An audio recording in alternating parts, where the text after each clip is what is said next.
They have called her Little Boy, Four Piper, Gut Bucket, and Tin Can. Ingenuity, time, and circumstance have made her not merely the most versatile, but pound for fighting pound, the most efficient naval craft ever devised.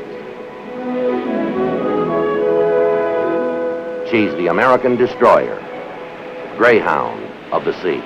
No doubt the true origin of the modern destroyer lies somewhere in obscurity. But many believe that her genesis originated with the commissioning of Torpedo Boat Destroyer Number 1, the USS Bainbridge, on November 24th, 1902. She could travel at the relatively swift speed of 29 knots, carried 2 3-inch guns, 5 6-pounders, and sported 2 torpedo tubes.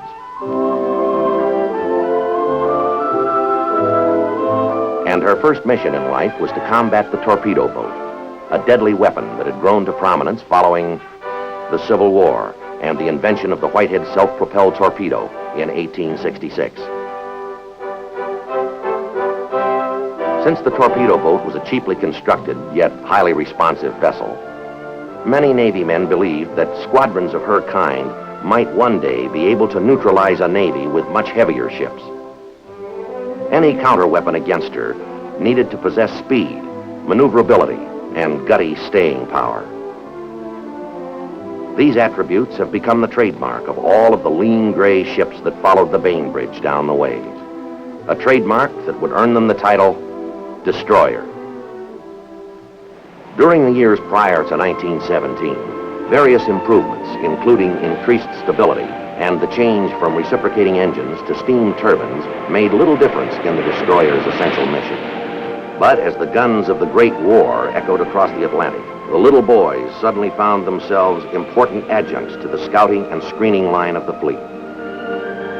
World War I became the destroyer's first real baptism under fire. It was in this sphere of combat that America's newly designed flush-deck 4 Pipers proved their versatility against a different breed of torpedo boat, the German submarine. By April of 1917, the German U-boats had established a strangling circle around the British Isles. The Allies' only hope of victory lay in breaking this cordon through use of the convoy system. It was here that the insolent young American destroyers proved their mettle as savage infighters and defenders of the food, munitions, and troops bound for England and the continent.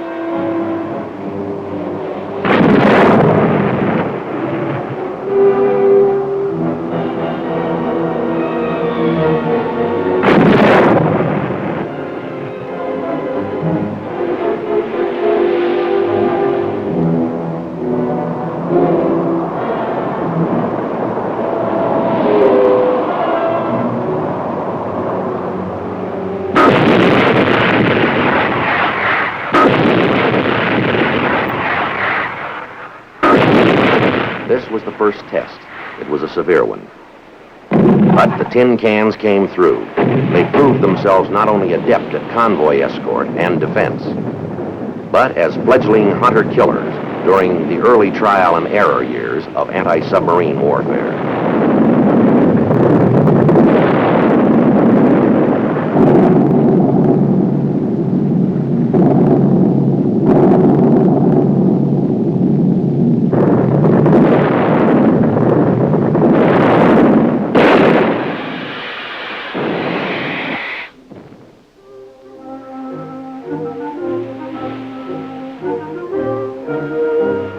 By war's end, the compact bridge of the gallant 4 Piper had become a sought-after and cherished command by rising young officers of the fleet. But the illusion of peace and freedom, assured by victory, brought tragedy to the destroyer force. With the Great Naval Disarmament Treaty of 1922, over 200 of the little boys were stricken from the active list. And the construction of new destroyers came to a standstill for nearly 12 years. Even the eventual addition of the newer Farragut and Porter-class destroyers after 1934 did little to alleviate a problem of growing obsolescence. However, if there was one thing that destroyer men had learned during World War I, it was how to survive. And so, during the 30s, they made do with what they had. They kept their tools sharp with constant training and discipline, and welded their small force into a formidable fighting unit. While at the same time, they must have looked over their shoulders with envy at the big boys. In the eyes of the public at large, the Navy was symbolized by the powerful-looking battleship with its 16-inch guns and constant and comfortable aura of tradition and showmanship.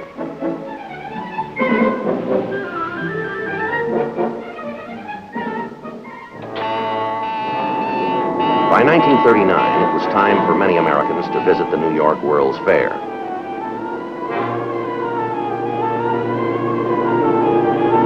For them, it was an opportunity to witness a world of the future in the making, beneath the panoramic shadows of the Trianon and Perisphere at Flushing Meadows.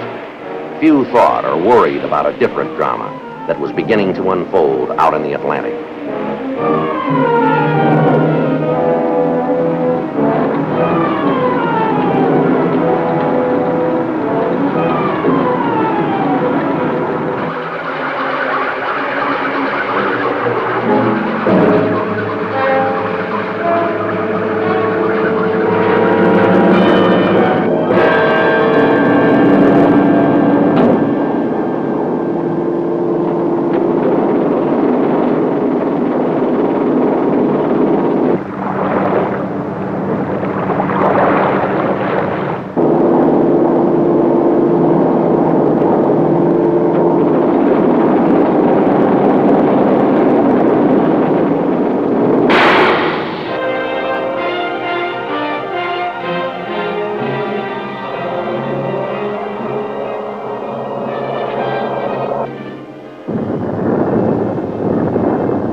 The Wolf Pack, an inspired and creative creation of Germany's master naval strategist, Admiral Karl Dönitz.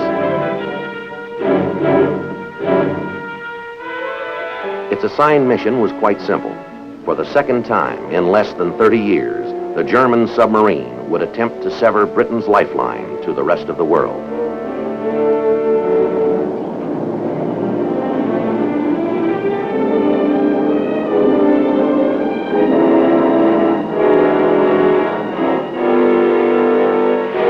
By late 1941, Admiral Dönitz found himself in the enviable position of being able to radio deploy from 30 to 50 submarines to selected areas where they could systematically pick off stragglers, or strike full force as a unit at large groups of merchant ships inbound for the British Isles. And so the traditional enemy of the destroyer made its second meaningful appearance on the world stage. But the American destroyer men and the entire United States Navy soon had another problem. It commenced on the morning of December 7th, 1941.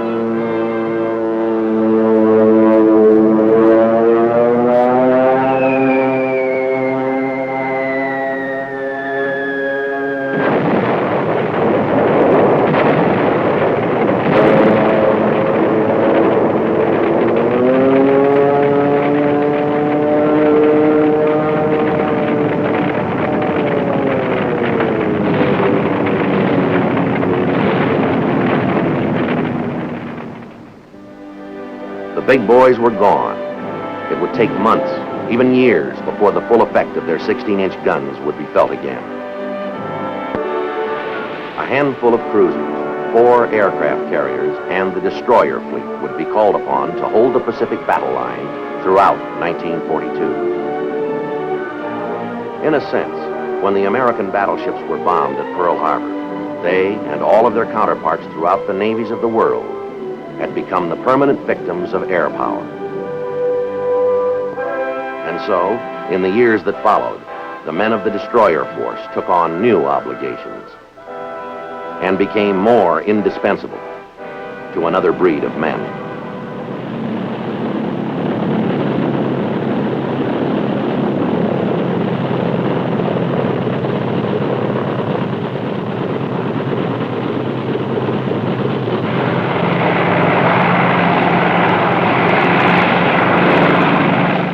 was the aircraft carrier, with all of its mobility, range, and striking power, implicit in its air arm, which became the queen of battle at sea during World War II.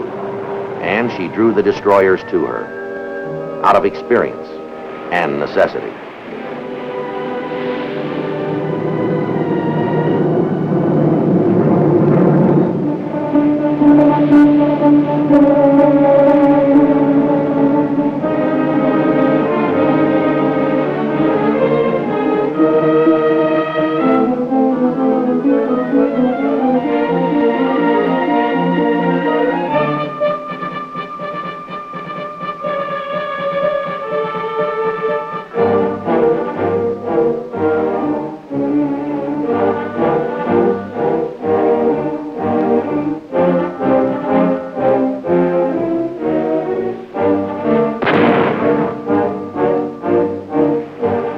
Many a pilot lived to thumb his nose at the laws of probability because a destroyer was there. They came home the long way around, but they came home.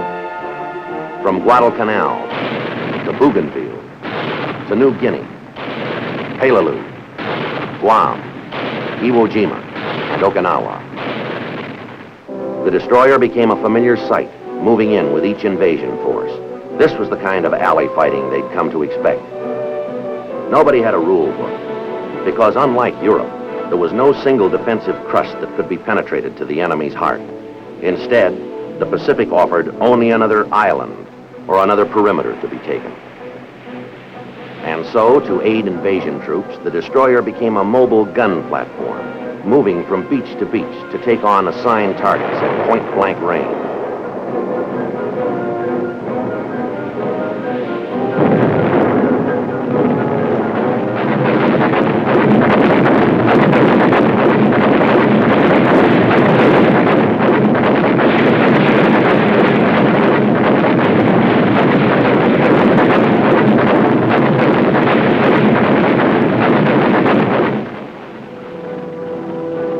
Everywhere the destroyer went, she emerged as a jack of all trades, as a minesweeper, troop carrier, shore bombardment platform, or anti-aircraft picket, and, as expected, the arch enemy of the U-boat.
There are fewer, more stirring accounts of naval surface action than that of the Battle of Leyte Gulf off Samar Island in the Philippines on October 25th, 1944. Here, 3 American destroyers and 4 destroyer escorts interposed themselves between a group of vulnerable jeep carriers and a Japanese force composed of 4 battleships, 7 cruisers, and 11 destroyers.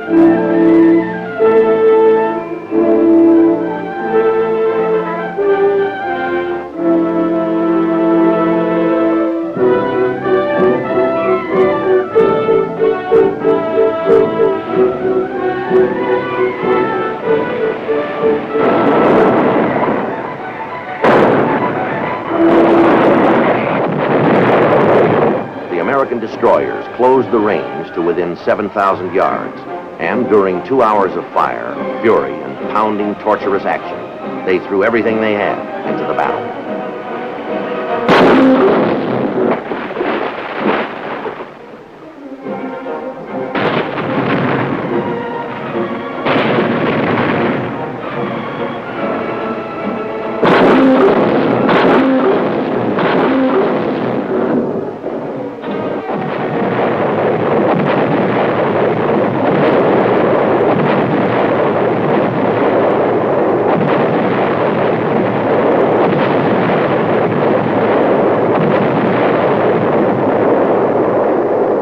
There could be only one outcome to such action.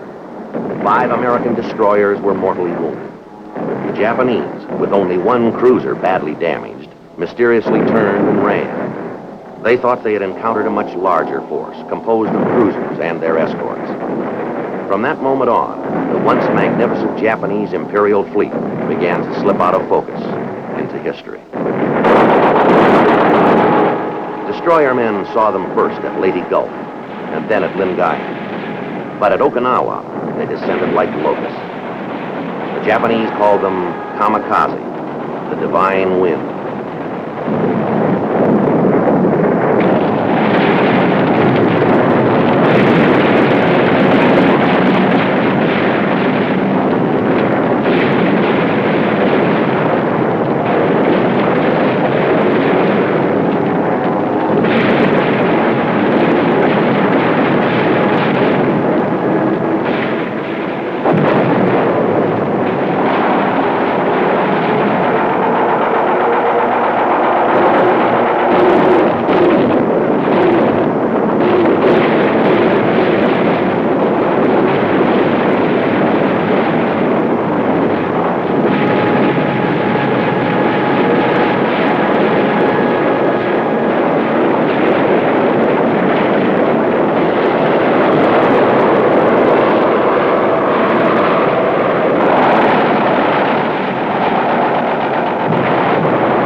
And when it was over, the tin cans went out among the wounded to do what they could. With this final purge of fire and violence, the Japanese mirage of conquest died. And the American fleet survived its greatest crises in the Pacific.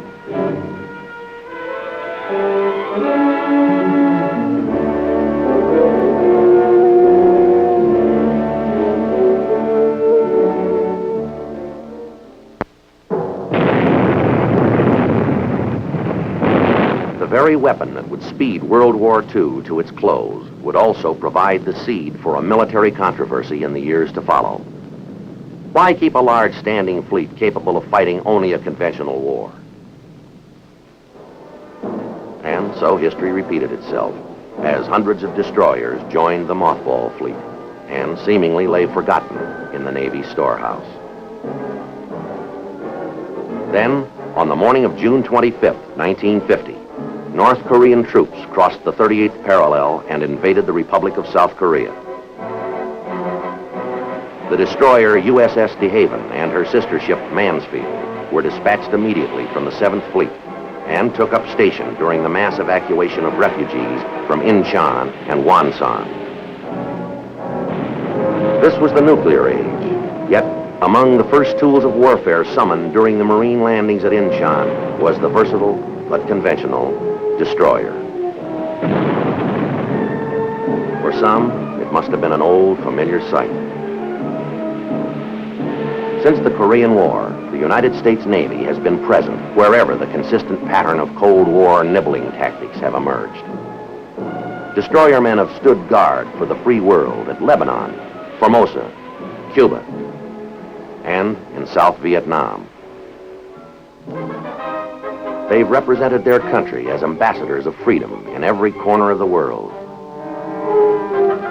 They've brought aid and comfort to those whose world has been shattered. And they've lifted men out of the sea who have seen the world from a different perspective. Wherever they've gone and whatever task they've been asked to accomplish, destroyer men have remained a special breed of accomplished seamen.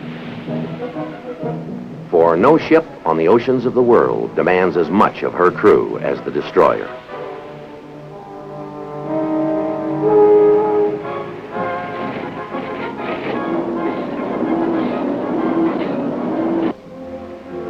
Yet the destroyer is changing. Time and world circumstance haven't allowed her evolution to come to a standstill. And with this metamorphosis, more than a gradual change has taken place in her men. Working deep within their ships, they've become the modern hunter-killers of submarines. Their conversation is sprinkled with words alien to the layman's ears. ASW, ASROC, Huck, MAD, Dash. All of it part of a strange war where patience is a precious weapon and teamwork is a necessity.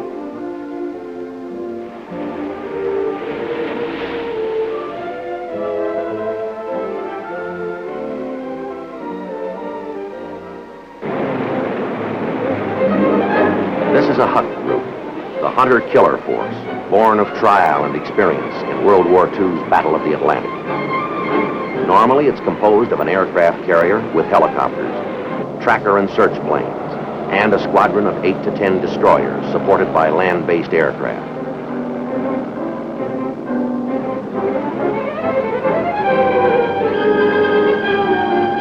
Working as a team, the objective of the force is to locate, classify, and if need be, kill the enemy submarine.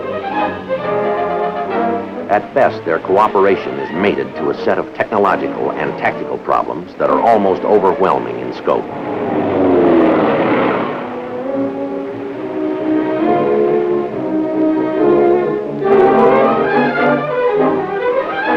Once detected and classified, the hunter-killer team will come in to lean on the contact.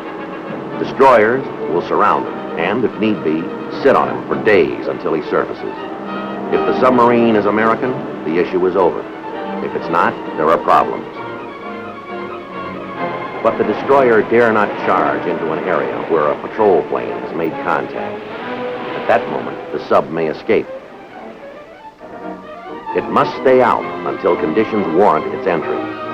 This means delay, and delay could mean failure. So, speed, quiet operations, and a long, destructive arm are necessary. This is ASROC, the anti-submarine rocket, the new long-range destructive arm which has become a mainstay in most destroyers of the fleet. Computer controlled, it can be armed with a conventional or nuclear depth charge, depending on the need of the moment. Another addition is Dash, the unmanned helicopter that can deliver a similar punch and then return home. Adhering to the concept of defense in depth, destroyers have also been instrumental in the breeding and evolution of still another generation of weapons.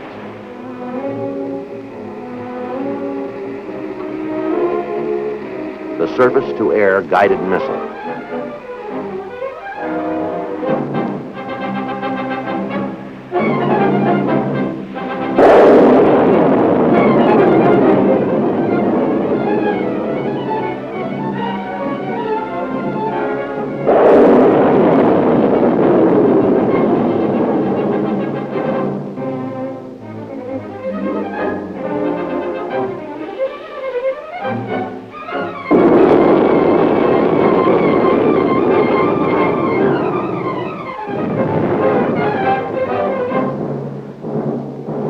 Yet, with all of these advanced capabilities, the destroyer over the years has retained one inherent weakness, a constant need for refueling.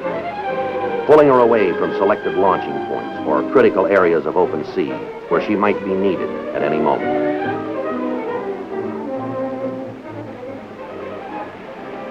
This is why the nuclear-powered frigate Bainbridge has become such an important addition to today's destroyer navy.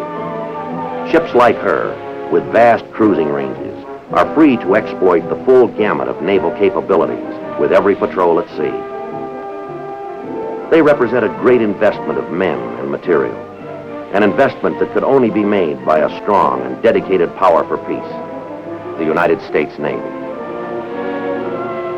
This, then, has been the destroyer story, an epic of conflict and change, of men and steel against the timeless challenge of the sea.